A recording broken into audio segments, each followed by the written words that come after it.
da empresa de extensão rural do Estado de Minas Gerais, que já tem um concurso público realizado, homologado, desde outubro do ano passado e que até então não houve qualquer contratação, nem a sinalização de contratação. Poderia também falar a respeito de um programa de demissão voluntária que está sendo estudado e na tentativa de se implementar sem a contratação de mais ninguém para uma empresa que já tem um déficit de aproximadamente 200 técnicos de campo. Bem, a empresa, ela trabalha com extensão rural, ela trabalha com o rural.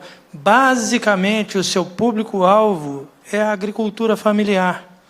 A agricultura familiar, ela é responsável por cerca de 68% dos produtos da cesta básica que vocês consomem em suas casas. E a empresa, ou melhor, a personalidade do Estado que mais se aproxima dessas famílias de produtores é a Emater, através da negociação de políticas públicas, através da orientação, da assistência técnica, para que ele possa acessar políticas públicas e serviços públicos que esse Estado teima em tentar sucatear.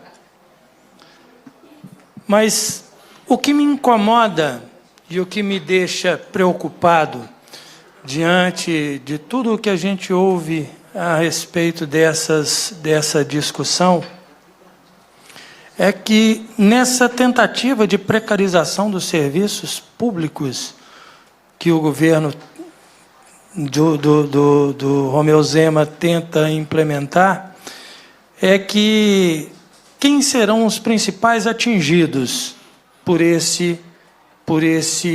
essa proposta?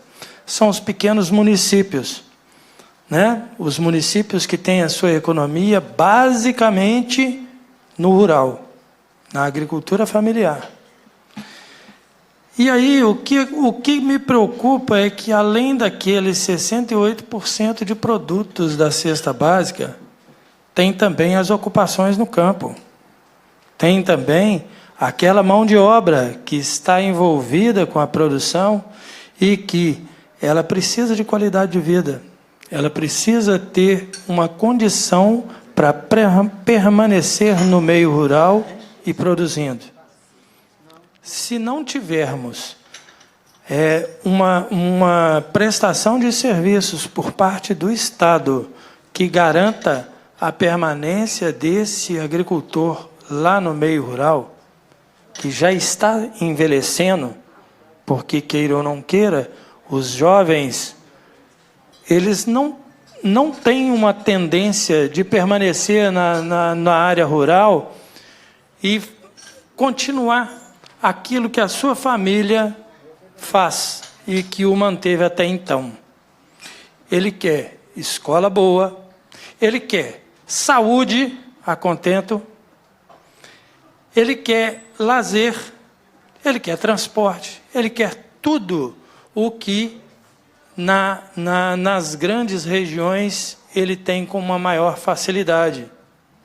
E aí, quando o Estado precariza todos esses serviços e dificulta o processo produtivo, que é o sustento de sua família, o que cabe a esse jovem? Qual a alternativa que ele vai ter? Ele vai ficar lá na roça fazendo o quê? Vivendo de brisa? Sem contar com uma escola boa?